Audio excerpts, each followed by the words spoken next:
Boas tardes a todos. Quem vos fala é Luís Machado, presidente da região Sul. Com muita pena minha, não posso estar hoje aí diretamente e presencialmente como gostaria, mas houve aqui um conjunto de eventos na agenda que só me permitem entrar por Zoom. De qualquer maneira, não queria deixar de, por um lado, fazer este início da sessão, dando os meus cumprimentos à mesa e regozijando por o Colégio Regional de Engenharia Eletrotécnica estar a fazer este ciclo de conferências da maior atualidade e da maior importância, e, portanto, este conjunto são de temas mais que atuais, mais que importantes e, portanto, com um interesse que resultou quer naqueles que estão diretamente na sessão na Ordem dos Engenheiros, mas também em todos os muitos que estão online para poder assistir à sessão. O palestrante, o orador, está connosco e agradecemos imenso. O Pelicano, coordenador desta sessão, tem um pormenor que nós quisemos deixar hoje bem realçado, que é de que o nosso orador, a partir de hoje, é membro da Ordem dos Engenheiros e, portanto, é com toda a satisfação que eu, através do Pelicano, lhe vamos entregar o cartão de membro efetivo da Ordem dos Engenheiros, agradecendo e satisfazendo-nos deste momento ser público, por um lado, e por outro, de termos a Ordem engrandecida com quem tem uma experiência profissional longuíssima e, portanto, que é da maior importância nós termos este membro efetivo, este membro efetivo na nossa Ordem. Aquilo que pedimos é ao Pelicano para poder conduzir toda a sessão, e se eu ainda tiver a oportunidade de poder estar para assistir ao encerramento, falo-ei com todo o gosto, senão certamente que vocês ficarão beneficiados em relação a mim, porque terão a oportunidade de ter um conjunto de informações complementares bastante interessantes. Deixo, portanto, mais uma vez o agradecimento ao Colégio Regional de Engenharia Eletrotécnica pela atividade que está aqui a fazer, por esta sessão, e desejo a todos uma belíssima sessão. Um abraço. Pelicano, faz favor. Muito obrigado a todos. Muito obrigado, Engenheiro Luís Machado. Dando seguimento àquilo que acaba de dizer o Engenheiro Luís Machado, portanto, eu vou fazer a entrega ao colega o Engenheiro Luís Agaton do cartão de membro efetivo da Ordem dos Engenheiros. Muito obrigado.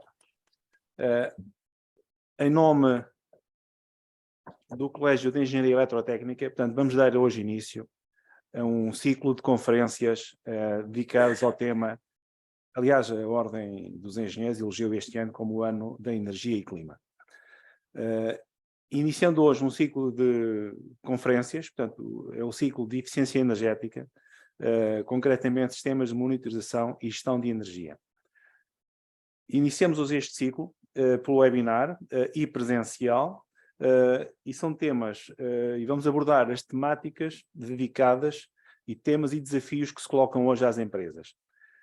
A importância da realização das auditorias energéticas é hoje o tema central, pelo que temos o prazer de escutar um excelente profissional, o colega engenheiro Luís Agaton, um especialista na área da eficiência energética. Como resumo do seu currículo, portanto, ele tem uma licenciatura em Engenharia Eletrotécnica na Universidade de Coimbra, tem uma certificação em Energy Manager e Energy Auditor pela Association Energy Engineers da Irlanda e tem uma formação em Gestão de Energia na Indústria e em Edifícios de Serviços pela ADN, também realizada em Lisboa em 2009. Portanto, iremos ver com detalhe alguns exemplos e como as empresas modernas respondem aos desafios da eficiência e com que ferramentas podem contar. O que importa, pois, discutirei a visão, a perspectiva do plano energético atual e que planos de ação têm que produzir ou têm que para reduzir as emissões de CO2 e alcançar um futuro mais sustentável. Para quem está na sala e quem está, onde poderá no final colocar questões nos últimos 10 minutos, portanto às 18h50 sensivelmente vamos terminar às 19 horas. Quem está através do webinar, eu peço o favor de irem colocando as questões à medida em que surgirem. Conseguem ver no vosso ecrã, portanto, podem clicar no perguntas no questionário Q&A e colocar as vossas questões, que no final eu farei o favor de as endereçar ao engenheiro Luís Agaton. Luís, o palco é seu, muito obrigado e esperamos que seja produtivo.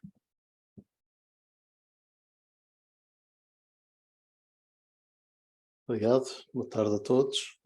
Antes de mais, agradecer o convite que me fizeram para tratar sobre este tema de monitorização e gestão de energia. É uma área que nos últimos anos tenho trabalhado nela e queria partilhar convosco algumas práticas ou porquê que se montam estes sistemas, como escolher os equipamentos e basicamente porque é que é tão importante implementarmos estes sistemas quando se fala de eficiência energética. Bom, de certeza já todos ouviram falar que não é possível gerir o que não é medido, não é? Portanto, isto é um chavão que aparece muitas vezes nestes sistemas, mas efetivamente é chave se queremos mudar comportamentos das pessoas, e muitas das medidas de eficiência energética passam por alterações de comportamentos. Se queremos monitorizar a performance energética de um edifício ou de uma instalação, temos que acompanhar a evolução dessa instalação e das medidas que implementamos nela. E, por outro lado, o proprietário também é importante medir, porque valoriza o seu imobiliário, a sua instalação.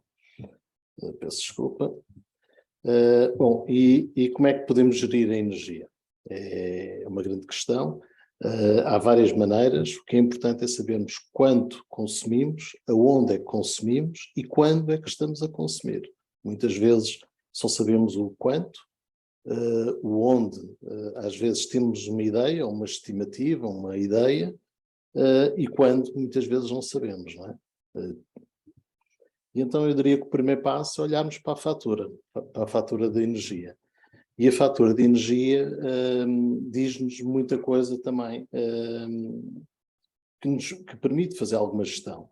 Claro que é uma gestão muito rápida e pouco precisa, e tem um problema, não é? A fatura aparece-nos um mês depois, muitas vezes com estimativas, e torna-se difícil depois fazer essa gestão. E, de um modo geral, com a fatura só sabemos quanto é que consumimos. Portanto, quantos quilowatts é que consumimos, sabemos mais ou menos o quando, pelos períodos horários, pontas, cheias, vazio, super vazio, mas, por exemplo, o vazio e super vazio pode ser de madrugada ou pode ser ao fim de semana, não é? Portanto, não sabemos exatamente quando é que foi. Portanto, e mesmo as pontas e as cheias, não sabemos se foi numa segunda-feira, se foi numa sexta-feira, se foi numa quarta-feira, portanto, é pouco preciso. Claro que podemos melhorar um bocadinho esta gestão e colocamos alguns contadores, alguns medidores em áreas chaves, ou que achamos que poderão ser consumidoras de energia, para tentar perceber efetivamente qual é o peso de cada aplicação ou de cada utilização. Claro que se estes equipamentos não recolherem automaticamente 24 horas por dia os dados, só conseguimos saber o quando e aonde. Mais uma vez, não temos o quando é que estamos a consumir. E por vezes vamos tomar notas, temos só o totalizador, não é, de consumo, e pode haver aqui alguns erros de digitação. Portanto, o mais indicado é ter um sistema automático que permita fazer a recolha dos dados a todo momento e sabermos não só quanto estamos a consumir, aonde estamos a consumir e quando é que estamos a consumir. Basicamente, um sistema destes é composto por 3 níveis. um nível, digamos, de terreno que é onde estão os sensores ou as centrais de medida que vão recolher a informação, os dados de consumo. Depois eu tenho que levar isto para algum sítio para armazenar e tratar os dados, não é? Portanto, então preciso de uma interface de comunicação que recolha esses dados, transmita os dados para um ponto central para depois ser tratado através de um terceiro nível, de modo a que seja facilmente visível e analisado esses dados. Porque muitas vezes eu, se tiver por exemplo, uma integração de 15 em 15 minutos, como é o caso do fornecedor de energia, não é? Ao fim de um mês eu tenho muitos dados a serem analisados, não é? Portanto, então é importante eu depois também ter interfaces de visualização que me permita facilitar a leitura desses dados. Bom, e onde é que podemos instalar? Eu diria que podemos instalar em todos os lados, nas habitações, nos edifícios de serviços, na indústria, nas infraestruturas e aonde? Ao fim e ao cabo, em todo tipo de utilização, não é? Portanto, sistemas consoante o tipo de infraestrutura ou de edifício, eu vou escolher efetivamente os pontos mais sensíveis aos pontos de maior consumo, como é os sistemas da AVAC, sistemas de produção térmica, a iluminação, ou por zonas, não é? Por exemplo, se eu estiver a falar de uma fábrica, pode ser importante eu perceber por zonas de produção qual é a zona que me consome mais e porque consome mais face ao mesmo período ou face à produção. Por outro lado, também existem novas utilizações que faz com que hoje em dia pensemos um bocadinho também em instalar este tipo de sistemas, que é o caso da produção fotovoltaica, ou seja, para perceber não só o que é que eu estou a consumir da rede, como eventualmente o que eu estou a produzir, ou se for um sistema autónomo também o que é que eu estou a armazenar em baterias. Pode ser importante, por exemplo, se eu tiver um sistema de carregamento elétrico, por questões de faturação não só da carga, mas também para eu perceber qual é o consumo que eu estou a ter com o carregamento elétrico e também eu ao ter esses consumos permite-me otimizar as potências, por exemplo, de uma habitação, porque há limitações, não é, nas redes. E agora, mais recentemente, que tem-se ouvido falar muito, as questões das comunidades de energia renovável ou de fotovoltaico, em que é necessário perceber claramente o que é que cada um produz, o que é que cada um consome e fazer o balanço energético disso. Portanto, são novas áreas que cada vez faz com que seja necessário monitorizar e gerir a energia. Depois, também existe outra vantagem da utilização destes sistemas, que é apoio aos auditores e às auditorias energéticas. Temos, por exemplo, regulamentos que obrigam um bocadinho a essa monitorização, ou que facilita muito esse trabalho de auditoria, e depois existem outros sistemas que são facultativos, mas que são sempre um apoio grande ao trabalho do auditor e da validação das medidas de eficiência. Bom, e efetivamente os sistemas deverão ser adaptados consoante o local onde a gente vai instalar. Portanto, ou seja, um sistema que eu monto na minha habitação, certo, não é exatamente igual ao que eu monto num edifício de serviços ou que monto numa indústria. Há necessidades específicas, há complexidade da instalação, portanto, tudo isso tem que se ter em conta consoante o local onde se vai instalar.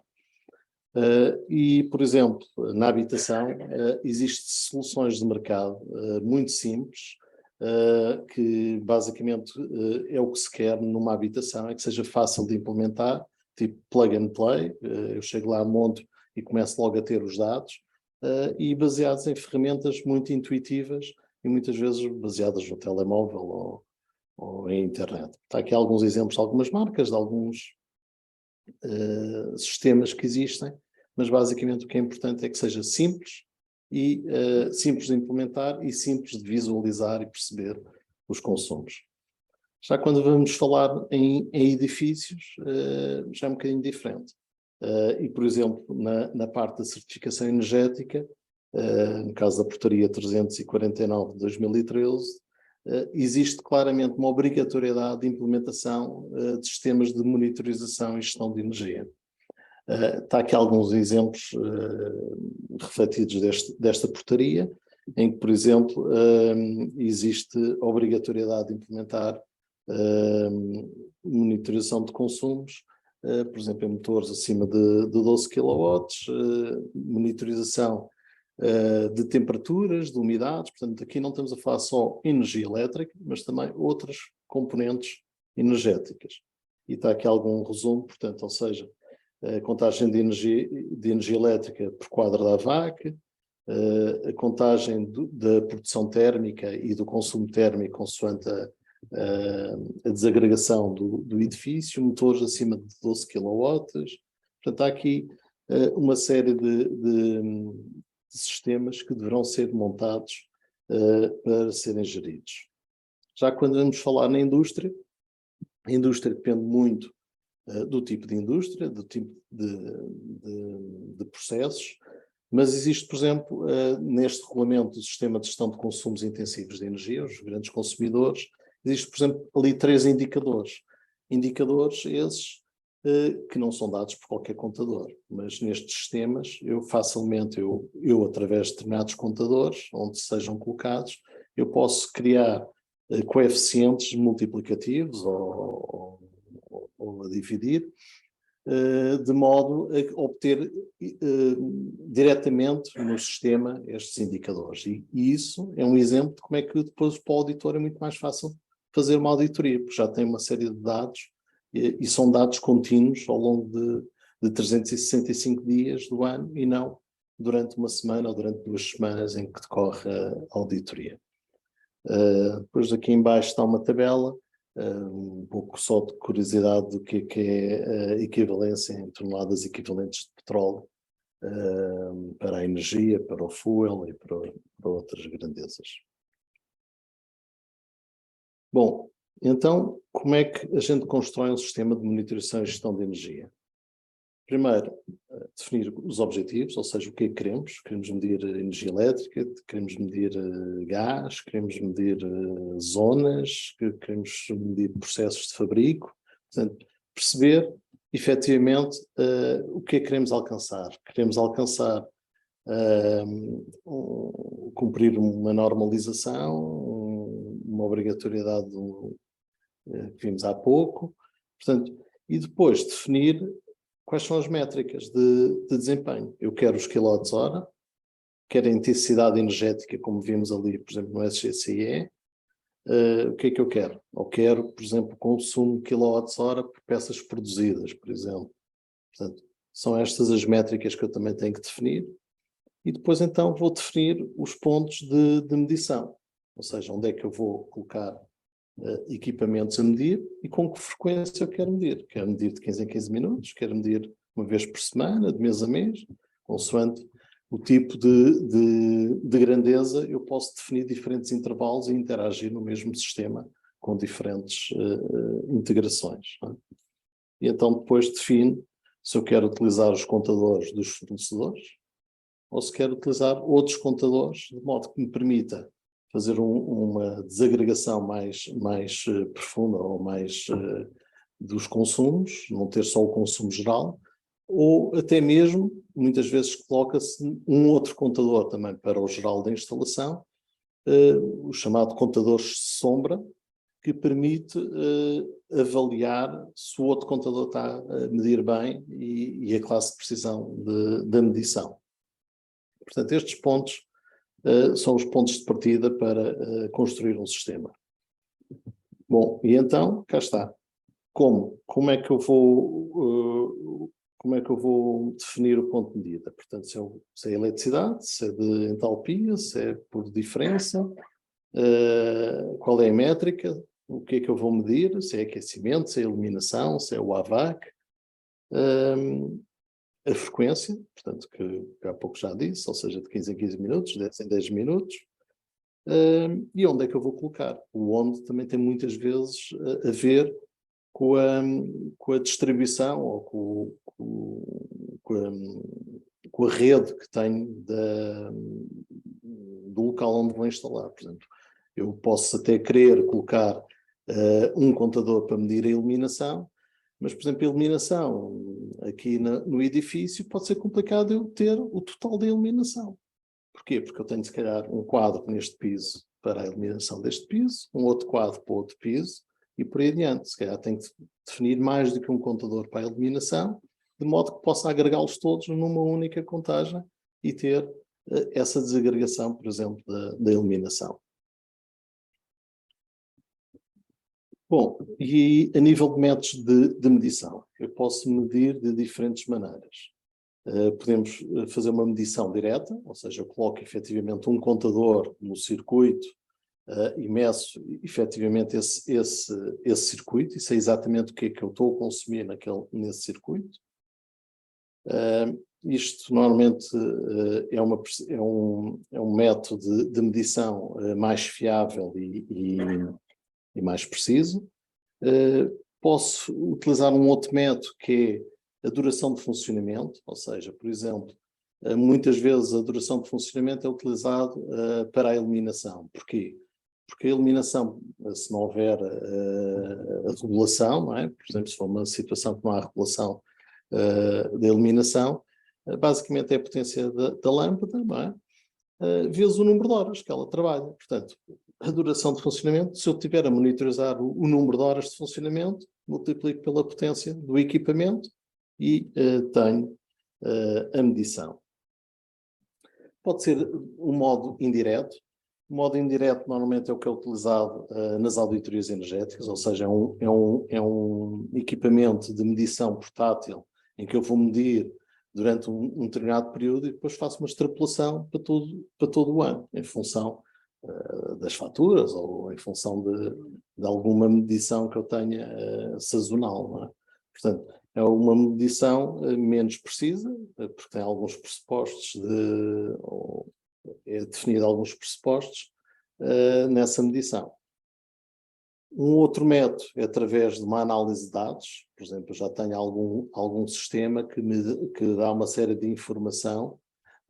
Vemos aqui, por exemplo, um exemplo de um edifício em que vemos claramente ali determinados picos que têm a ver efetivamente com a entrada em serviço de determinados equipamentos. Portanto, e em função da análise disso, eu vejo durante quanto tempo é que ele funcionou, qual foi o pico que teve e calcular efetivamente o consumo desse equipamento. Depois, também muitas vezes utiliza-se este, que é o cálculo por diferença, basicamente. Eu posso ter vários circuitos e não estou a medi-los todos, não é? Meço os principais e os outros é a diferença entre o geral e a subtração dos outros, portanto tenho efetivamente a diferença. E por fim, é por estimativa, não é? Estimo que isto trabalha 5 horas por dia, não é? E se calhar trabalha só uma, não é? Portanto, efetivamente este é um método menos fiável, menos assertivo.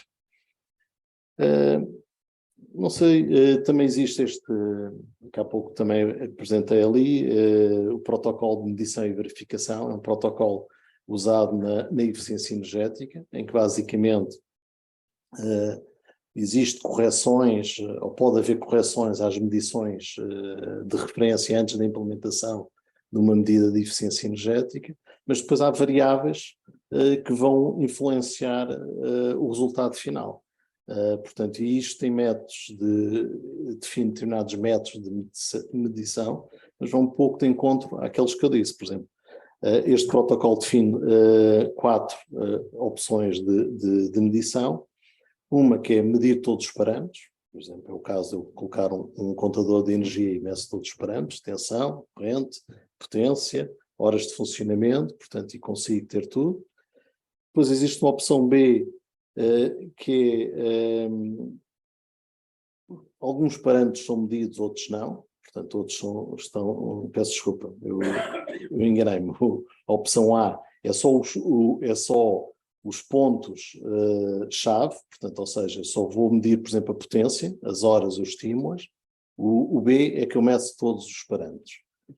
Depois, o C é como se eu visse só o contador do fornecedor de energia, portanto é toda a instalação, portanto há aqui um erro grande de medição, porque se eu vou só intervir numa pequena parte da instalação, ou através de simulações calibradas.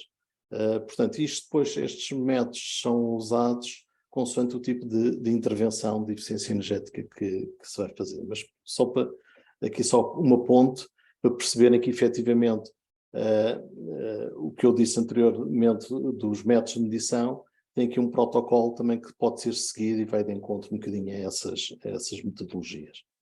Portanto, e estas medições, basicamente está aqui representado o que é mais fiável do ponto de vista de medição e o que é menos fiável.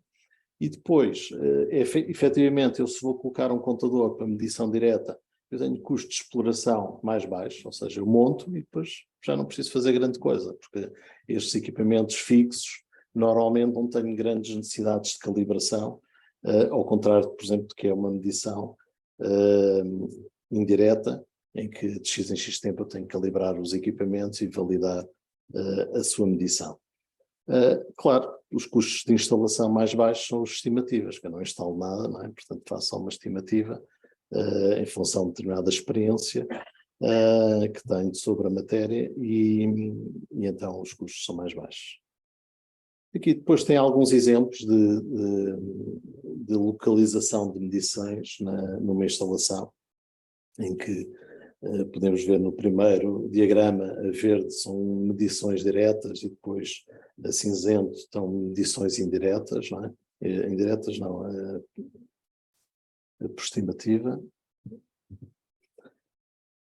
Bom, e então, passamos então à fase seguinte, é como é que eu escolho os equipamentos. Portanto, e a nível de equipamentos, quando falamos em energia, não é só energia elétrica, apesar de estarmos aqui num colégio de engenharia eletrotécnica, mas hoje cada vez mais as questões de eficiência energética são transversais a diferentes áreas da engenharia.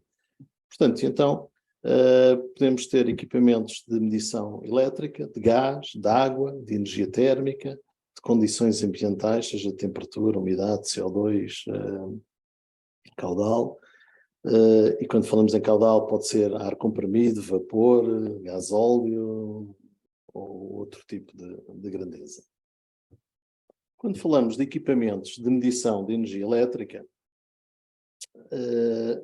são basicamente estas perguntas que temos que fazer para escolhermos os equipamentos. O que é que vamos medir? É um circuito monofásico ou trifásico? Depois, qual a potência que sabemos mais ou menos que aquele circuito consome, ou pelo menos qual é a potência nominal. Porquê? Porque, efetivamente, se eu colocar transformadores de corrente a medir uma corrente muito baixa, eu tenho erros de medição mais elevados. Não é? Portanto, é importante eu, quando for escolher depois os transformadores de corrente, os TIs, seja o mais adequado possível ao tipo de carga ou à potência dela. Depois, que grandezas é que eu quero medir? Se é só energia, se é potência, se é tensões, correntes. Por consoante esse tipo de grandezas, eu tenho equipamentos mais evoluídos ou menos evoluídos. Depois também é importante saber se eu tenho alguma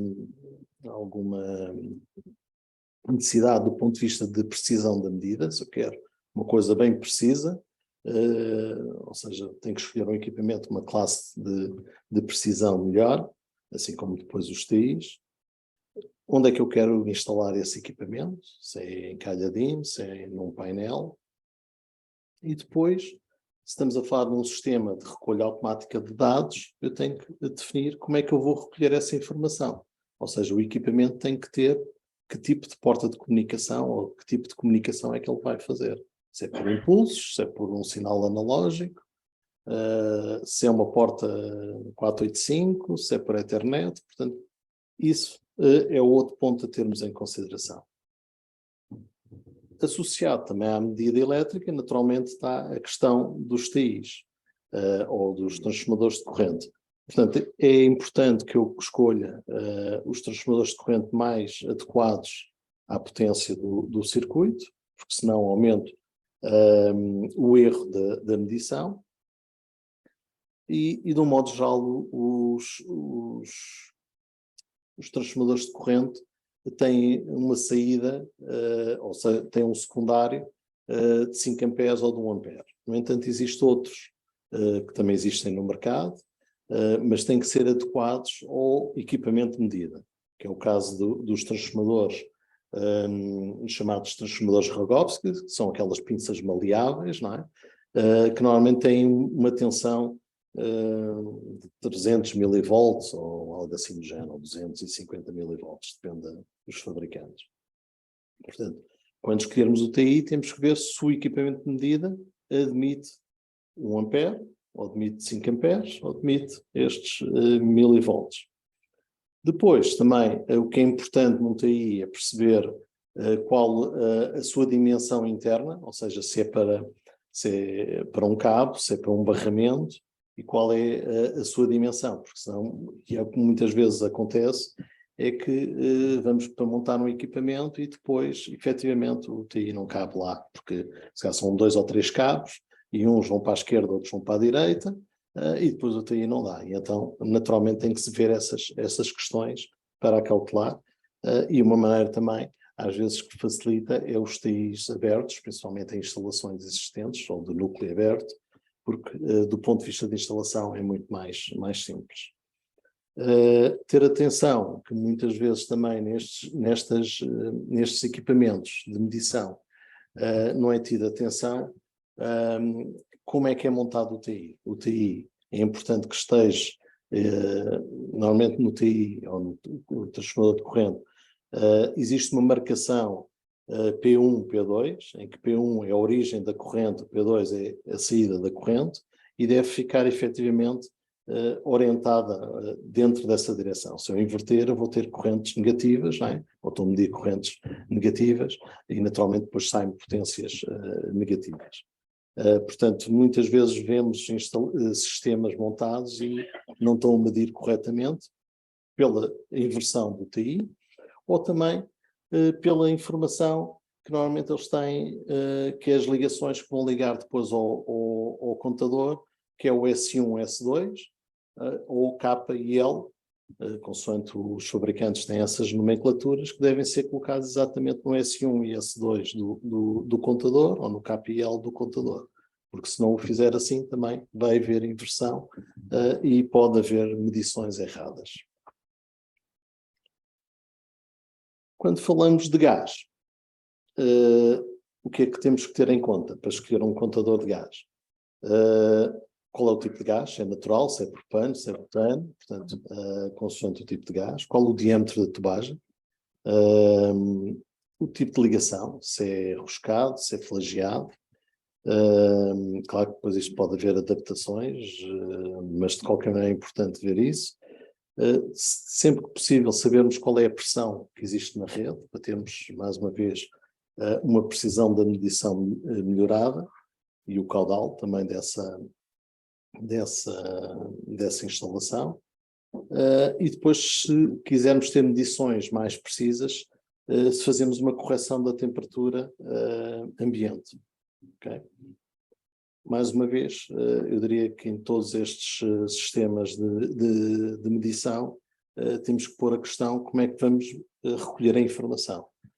E aqui a maior parte dos tradicionais contadores de gás, eu diria que o sinal é sempre um sinal digital, ou seja, um impulso que tem que ser levado depois ao sistema centralizado para contar esses impulsos de metros cúbicos consumidos. No entanto, existem estes equipamentos chamados quantómetros, que muitas vezes já, além dos impulsos, também têm portas de comunicação e permitem integrar em redes.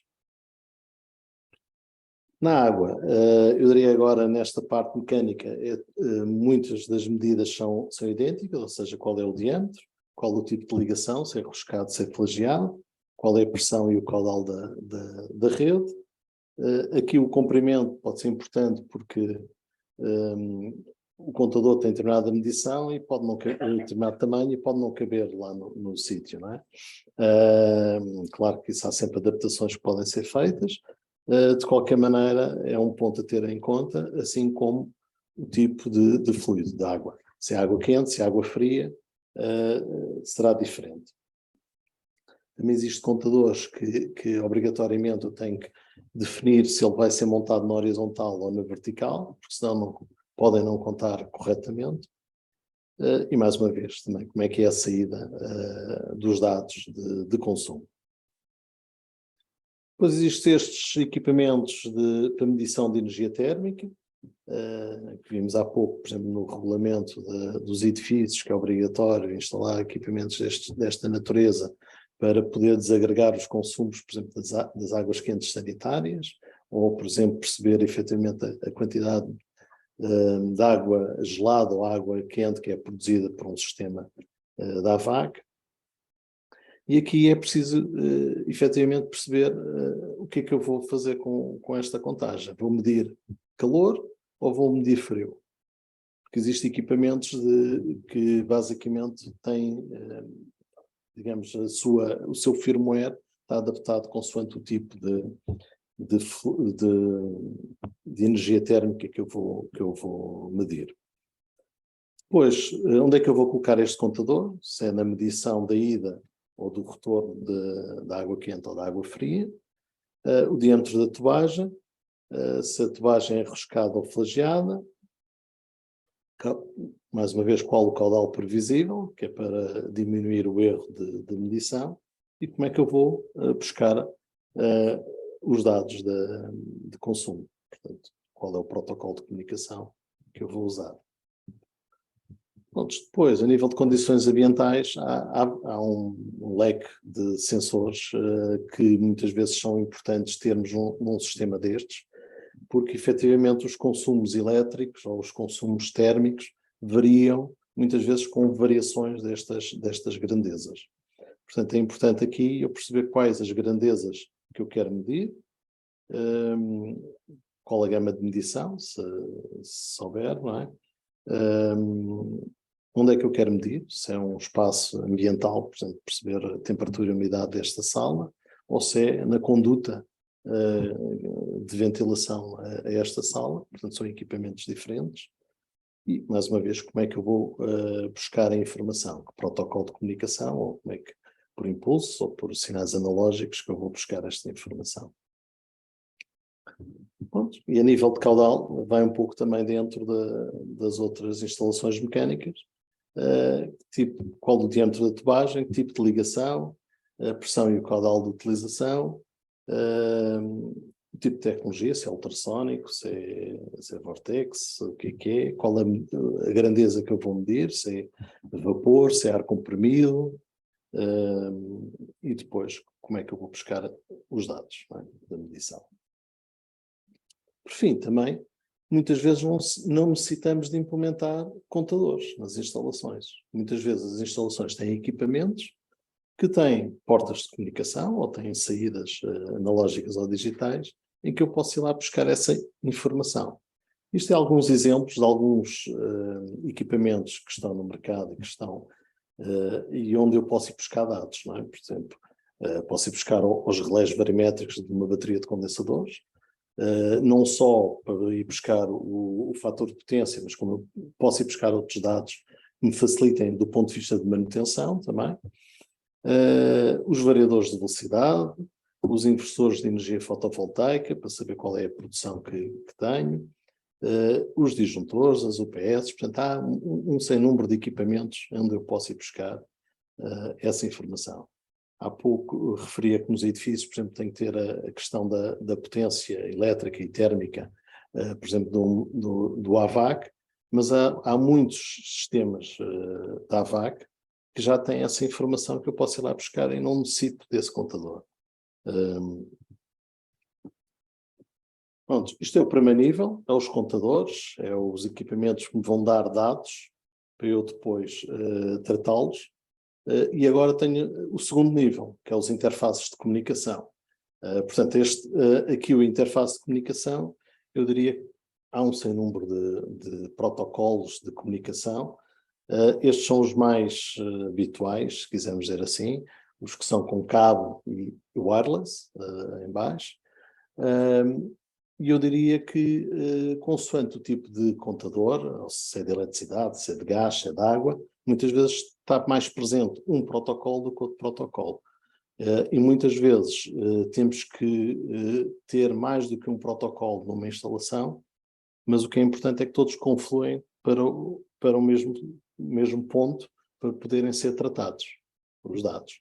Portanto, isto é alguns exemplos. Existe também uma série de interfaces que mudam de protocolo e permitem-nos, efetivamente, o equipamento base, por exemplo, de medição, pode trabalhar em Zigbee, mas eu depois quero toda a minha instalação em Ethernet. Portanto, então, existem conversores nesse sentido. Portanto, e é realmente o que eu aqui digo, ou seja, existe um nível, se quisermos dizer um nível base de terreno, em que eu vou estar diretamente ligado aos equipamentos de medida, e esse tem que ser o protocolo que ele tem. E claro que se eu puder escolher e tentar pôr tudo no mesmo protocolo, do ponto de vista de implementação e do ponto de vista de custos, é mais económico, mas muitas vezes não é viável. Então, há que utilizar os protocolos existentes ou mais habituais em cada tecnologia e depois convertê-los então para uma única plataforma mais acima. Se quisermos dizer, existem dois níveis de base, um que é de terreno, que liga aos equipamentos, e um outro que é de alto nível, que liga ao sistema de base de dados e de supervisão. E com isto no meio pode haver necessidade de mudanças de protocolos. Portanto, e basicamente está aqui alguns exemplos de várias marcas, e o que é que se quer? Ou seja, posso ter conversores de impulsos em Modbus ou para Ethernet, de Modbus para Ethernet, de Zigbee para Modbus. Posso ter módulos de comunicação por Wi-Fi, por GPRS. Portanto, isto é tudo integrável e eu posso conjugar na mesma instalação diferentes tipos de protocolo consoante o local onde eu esteja e os equipamentos que eu tenha instalados. Por fim, o último nível. O último nível é a parte que vai receber os dados, vai tratar os dados e vai apresentar os dados, de modo que seja perceptível. Portanto, e aqui quando falamos no software, basicamente existe 3 níveis, ou seja, é um software que é residente, ou seja, tenho um PC, tenho um servidor em que eu coloco lá o meu software, faço a minha programação, defino os meus relatórios e os meus dashboards. Posso ter um software que está na cloud, ou seja, eu tenho todos os equipamentos a ir a um concentrador e esse concentrador depois envia para um servidor que estará na cloud. Ou posso ter um software que está embebido nesse concentrador, ou seja, há concentradores chamados serviços web embebidos, que eu posso ter nesses concentradores a receber a informação, a armazenar esses dados, a tratar os dados e a apresentar os dados. Qual é o problema nestes concentradores de dados, se quisermos dizer, com serviços web integrados? Muitas vezes é a capacidade de armazenagem, mas de um modo geral, os que eu conheço dão à vontade para dados para 1 ano, mais coisa, menos coisa. De qualquer maneira, depende também da quantidade de informação que eu estou a receber. Se eu estou só a receber quilowatts-hora, ou estou a receber quilowatts-hora, tensões, correntes, potências, taxa de sucessão harmónica e por aí adiante, não é? Portanto, tudo depende dessa capacidade. Portanto, mas de qualquer maneira, mesmo software na cloud ou software embebido, basicamente eles têm 3 níveis, ou seja, como é que adquirem os dados, como é que tratam os dados e interagem os dados entre si, e depois como é que apresentam. O segundo nível pode ser, por exemplo, uma interação com mais do que um contador. Por exemplo, há pouco referi a questão da eliminação. Tenho um contador no piso 0, no 1, no 2. Eu posso dizer assim, eu recebo destes 3 e agora somo-os e vou apresentar só uma medida, que é o total de iluminação do edifício. Não é? Ou posso ir buscar um bocadinho aquela necessidade da indústria, com aqueles indicadores, e dizer assim, ok, eu recebo quilowatts-hora, mas eu tenho que dar um indicador de intensidade energética. Portanto, tenho que multiplicar por um coeficiente e tenho que dividir pela produção, o que quer que seja. Não estou a dizer o coeficiente correto, mas na realidade eu posso fazer operações aritméticas nestes softwares. E basicamente o que é que se pretende de um sistema de gestão e monitorização de energia? Basicamente é isto, é eu ter a todo momento o consumo de energia, uma monitorização online, perceber efetivamente o que é que estou a consumir a cada momento, criar históricos, porquê? Porque eu quero perceber se foi uma medida pontual, ou se eu estou a consumir pontualmente uma determinada potência, ou se efetivamente isto já é ao longo de algum tempo, não é? Portanto, com isso definir regras para reduzir esses consumos. Depois também quero que um sistema não esteja só ali e depois eu tenha que lá ir ver todos os dias, não é? Portanto, quero que me faça relatórios, e relatórios esses podem ser diários, mensais, comparativos entre períodos, comparativos entre equipamentos, entre edifícios, ver qual é a minha tendência de consumo. Posso, por exemplo, querer validar se a fatura está correta, não é? Que recebo do fornecedor, portanto, e simular e analisar essa fatura. Posso criar alarmes, por exemplo, definir, há pouco falei, por exemplo, no fator de potência. Posso dizer, sempre que me passares abaixo de 0,97, o fator de potência dá-me um alarme. É porque qualquer coisa não está bem com a bateria de condensadores, por exemplo, não é? Claro que também posso ir buscar isso ao contador geral da instalação e não ir à bateria, não é? Porque posso não ter bateria. Posso alocar custos, por exemplo, muitas vezes o que as empresas fazem é este departamento ocupa X metros quadrados e então a energia total do edifício é multiplicada por esse coeficiente dos metros cúbicos, dos metros quadrados que ocupa. E às vezes isso não é real, porque eu até posso ocupar uma área muito grande porque tenho necessidade de muita área para trabalhar, mas sou o que gasto menos energia, porque as minhas tarefas não necessitam de energia e outras que se calhar o espaço é menor e gastam muito mais energia para a sua atividade. Posso vigiar cargas em tempo real também, ou seja, se eu estou a medir os consumos, eu posso saber que efetivamente determinado motor, por exemplo, começou a disparar o consumo. Então o que é que se passa? Um ventilador, por exemplo, disparou o consumo, qualquer coisa se passa, não é? Se calhar tem ali um filtro colmatado ou qualquer coisa e tem que desencadear alguma operação de manutenção. Depois, o comando manual e automático de cargas, isto tem muito a ver depois com os sistemas, não é? E há cargas que não devem ser comandadas automaticamente, devem ser localmente, portanto isto tem que ser adaptado. E no limite, eu estou numa empresa em que não tenho especialistas na área energética e ao ter um sistema que permita aceder remotamente, pode o especialista olhar para os dados e ver efetivamente o que é que se passa com a instalação. Depois é importante também num sistema de monitorização de energia, visualização gráfica e relatórios adaptados. Portanto, estes são alguns exemplos em que facilmente eu consigo detectar onde é que está o meu consumo. Portanto, é para esta área ou aquela, o que é que estou a produzir, por exemplo, a nível de fotovoltaico, e rapidamente eu consigo, sem ler muitos os dados, ou um Excel longo, ver o que é que se passa com a instalação. A nível de soluções na cloud, tem algumas vantagens também, nomeadamente não é necessário licenciamentos de softwares, recebe os updates automáticos de novas versões, não há incompatibilidades com outros softwares, normalmente está disponível 24 horas por dia, 365 dias por ano, desde que haja uma ligação à internet eu posso aceder. É escalável, os custos de operação são mais baixos e de investimento, portanto tem algumas vantagens. Às vezes as desvantagens é também muitas vezes a questão da flexibilidade de relatórios ou de dashboards que se quer e às vezes nem todos os sistemas permitem. E um pouco alguns sistemas existentes no mercado que têm, por exemplo, o software embebido em concentradores ou de dados. Está aqui vários exemplos, Schneider, ABB, Legrand, Circutor,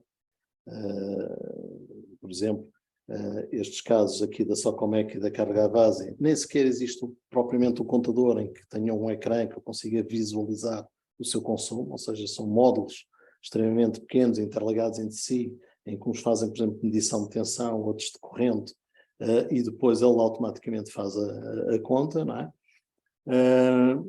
Mas pronto, são sistemas simples, ou relativamente simples de serem implementados, e existe no mercado. Aqui os meus contactos, não sei se estou a tempo. Sim, sim. Pronto, a minha empresa é a LH Energy, basicamente foi criada com o objetivo de otimizar o consumo energético e reduzir o seu impacto ambiental, ao mesmo tempo de promover um consumo de energia de qualidade e sustentável.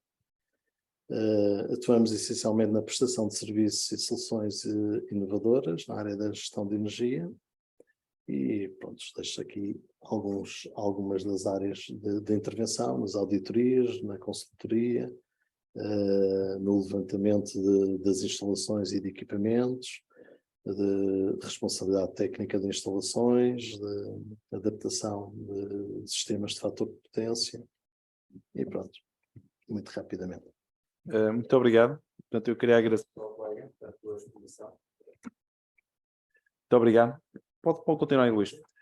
Queria-lhe agradecer, portanto, a exposição. Portanto, fizemos uma viagem e tivemos, no fundo, a facilidade de exposição do colega sobre os sistemas de monitorização, portanto, e a importância das medidas que devem ser tomadas. Portanto, eu gostaria, e a fase seguinte, se houver perguntas na sala ou nas pessoas que estão ligadas através da plataforma Zoom, queiram, por favor, de interessar, nós vamos ter 10 minutos para responder essas perguntas e depois encerraremos a sessão. Se alguém quiser colocar alguma pergunta, faça favor. Temos já uma primeira pergunta. Força. Tem que colocar aí, se faz favor, que é para quem está na plataforma poder escutar. Eu queria só colocar uma questão muito simples, que eu acho que é complexa. Sistemas de monitorização, eu conheço vários. Já há uns anos que lido com estes sistemas. A principal dificuldade que eu tenho notado é, de facto, em relação à alarmística. Porque, efetivamente, quer dizer, quando nós, e não estamos a falar agora numa casa ou numa pequena instalação, estamos a falar em edifícios, nomeadamente serviços, são os mais complexos, que os edifícios industriais consegue-se medir com maior rigor, porque tem alguma monotonia, digamos, no fabrico. Edifícios de serviços são muito complicados de gerar uma alarmística.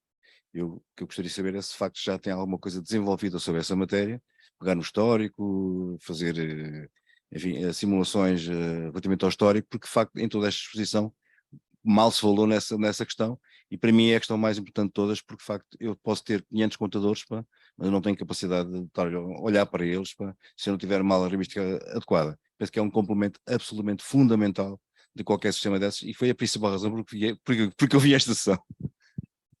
Obrigado. Sim, efetivamente a alarmística, eu não falei muito sobre ela, que na realidade a alarmística está no tratamento dos dados, não é? Ou seja, nos softwares que eu defino, e muitas vezes quem desenvolve esses softwares ou é pessoal que está muito habituado à programação e não está tão sensível às informações de energia e não sabe as necessidades que são necessárias, que tipo de alarmes é que são necessários, não é? Porque eu não pus aqui um slide que também era um bocadinho provocador, mas vou dizê-lo. Há muita gente que confunde os sistemas de gestão de energia com os sistemas de gestão técnica. E muitas vezes essa alarmística está nos sistemas de gestão técnica. E o que acontece é que muitas vezes os sistemas de gestão técnica têm essa alarmística, do ponto de vista dos equipamentos, não é? Mas são montados no início e ficam estáticos, ou seja, não há quem olhe para os sistemas e quem não adapte os sistemas, porque Desculpa lá, eu não estou a falar na alarmística relativamente ao funcionamento dos equipamentos. da energia. Eu apenas estou a falar da alarmística dedicada aos consumos. É só disso que eu estou a falar. E aí não se confunde com a gestão técnica. Pronto. Okay? Mas, de qualquer maneira, relativamente à gestão da energia, essa alarmística é óbvio que é importante. Eu diria que faz sentido colocar à medida que eu vou conhecendo a instalação. Ora, se eu nunca tive um sistema de gestão de energia implementado, não sei qual é o perfil de consumo das minhas cargas, como é que eu de início vou colocar essa alarmística? Posso pôr, pela minha experiência, pelo meu feeling, não é? E dizer assim, a partir de determinados valores, dá-me um alarme. Ou criar mais do que um alarme, em que não é alarmes, uns alertas, não é? Se quisermos dizer assim, e depois os alarmes, até inclusive comunicar com o sistema de gestão técnica para a deslastragem de cargas. Portanto, eu só fiz essa referência à gestão técnica, porquê? Porque muitas vezes é importante que também as duas coisas comuniquem uma com a outra. Daí, do ponto de vista da certificação energética, eles hoje já falam no sistema de gestão técnica, centralizado ou não, com energia incorporada. Porquê? Porque eu posso criar algoritmos de controle baseados na energia, mas eu tenho que ter algum histórico. Se não tiver um histórico, não consigo validar isso. E o que acontece é que muitas vezes implementam-se esses sistemas e depois espera-se só o relatório ou não se faz as adaptações, porque eu costumo dizer, um edifício é um ser vivo, não está estático. A dificuldade é exatamente no estabelecimento desses algoritmos. A questão está exatamente nesses algoritmos, porque quando é um edifício de serviços que não é uma fábrica, sim, de facto tem variações que dependem de uma série de fatores. E, sim, portanto, nós temos que entrar com esses fatores para tentar estimar qual é que seria o consumo esperado. E se houver desvios, então ter essa alarmística. Aí é que está a dificuldade. Mas muitas vezes existe essa dificuldade porque não estamos a monitorizar todas as grandezas. Estamos a monitorizar, por exemplo, a energia, os quilowatts-hora, mas não estamos a monitorizar as variáveis que influenciam esses quilowatts-hora, seja a temperatura, seja a umidade, seja a ocupação. São outros fatores. Por isso é que eu digo que os sensores ambientais podem ser importantes estar num sistema de gestão. Muitas vezes estão no sistema de gestão técnica e não estão no sistema de gestão de energia. Obrigado. Eu tenho duas perguntas via plataforma Zoom para o Luís. Portanto, pela sua experiência, o terceiro nível do sistema de monitorização e gestão de energia é mais fiável com recurso à cloud ou com software residente na instalação? Eu diria que é indiferente, seja na cloud, seja residente.